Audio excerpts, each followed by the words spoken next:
Bienvenue dans cette vidéo présentant les premiers pas avec Microsoft Teams. Une fois connecté, tu es sur le bureau de Teams. Dans la barre du haut, tu as la possibilité de faire une recherche dans Teams.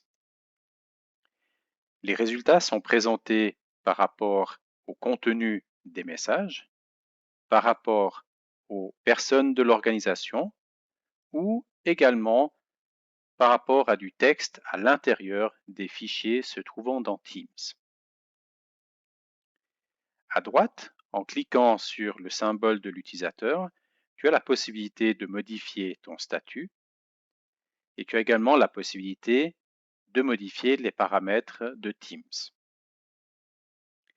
Également dans la barre du haut, tu peux démarrer une nouvelle conversation, soit avec une personne spécifique, soit également avec plusieurs personnes dans la même conversation. Ici, tu saisis le message. Il y a la possibilité, dans ces symboles en dessous, de formater le message, de rajouter un document téléchargé depuis ton ordinateur, de rajouter des symboles. Une fois le message terminé, tu cliques sur « Envoyer ». Depuis ici, tu peux également démarrer un partage d'écran, une conversation audio ou une conversation vidéo. Dans le menu de gauche, en cliquant sur « Activités », tu vois toutes les dernières activités te concernant. Le menu Conversation, nous l'avons déjà vu. Et le centre de Teams, ce sont les équipes. Teams est organisé de sorte à avoir plusieurs équipes par rapport à des thèmes spécifiques. Tu ne vois dans Teams que les équipes pour lesquelles tu es autorisé. Chaque équipe est structurée en canaux. Les canaux étant un domaine de discussion dans l'équipe. Certaines équipes ont beaucoup de canaux. De ce fait, des canaux peuvent être masqués. En cliquant sur « Canaux masqués », tu vois l'ensemble des canaux de cette équipe. Et si un canal est en gras, ça veut dire que des informations ont été modifiées dans ce canal et que tu ne les as pas encore vues. On clique sur un canal et pour chacun des canaux, on a une partie publication qui est la discussion. On peut ici afficher des réponses. On peut continuer la discussion en répondant à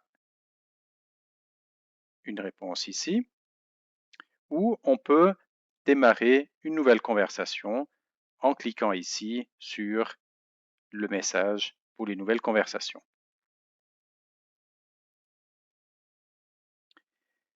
Ce que l'on retrouve également dans le canal, c'est un onglet Fichiers. Et dans les fichiers, on a des répertoires.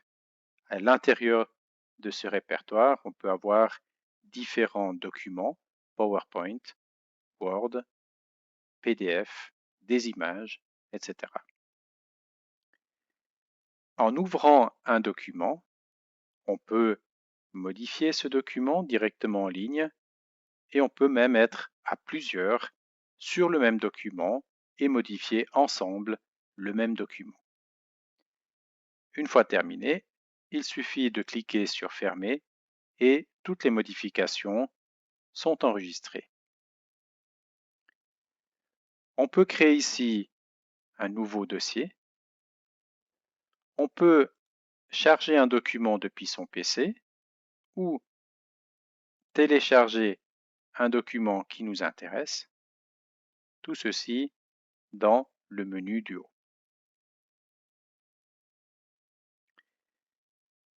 Si l'on veut participer à une réunion en ligne, on peut cliquer sur le calendrier et tu verras ici tous les rendez-vous qui te concernent dans Teams.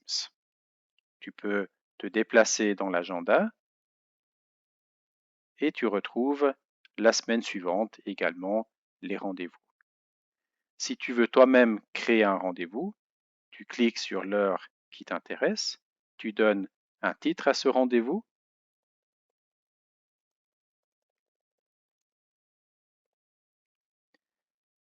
tu indiques les personnes invitées à ce rendez-vous, tu indiques l'heure de début, l'heure de fin, éventuellement un texte, et ensuite tu envoies ce rendez-vous. Le correspondant va recevoir un email avec un lien vers Teams qu'il pourra cliquer pour participer à cette réunion. Si je veux participer à cette première réunion, je clique sur le bouton Rejoindre et à ce moment-là, si j'ai une caméra, celle-ci s'active, je peux décider si je veux l'activer ou pas. Je peux cacher ou flouter le fond. Je peux activer ou désactiver le micro. Je rejoins donc cette séance maintenant.